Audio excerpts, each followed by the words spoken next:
তাহলে আমরা নামাজ কেন পড়ি না? নামাজ আমরা কেন পড়ি না? যদি এমন হতো কোনো বেনামাজের জানাজা হবে না, তাহলে আমার মনে হয় নামাজে পাঠ। যদি এমন হতো যে বেনামাজের সাথে ছেলে বা মেয়ে বিবাহ দেওয়া হবে, তাহলে মনে হয় নামাজি পাঠ। যদি এমন হতো যে বেনামাজের কোনো সাক্ষী গ্রহণ করা হবে, তাহলে মনে হয় নামাজি পাঠ।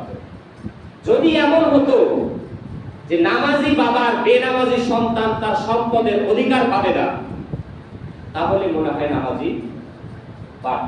কারণ বেনামাজি সন্তান এরা হচ্ছে বেওয়ারিশ, তাদের কোনো ওয়ারিশ থাকে না। ইসলামী শরীয়ত অনুযায়ী নামাজি কোনো পিতার সম্পদের অধিকার কোনো বেনামাজি সন্তান পাবে না।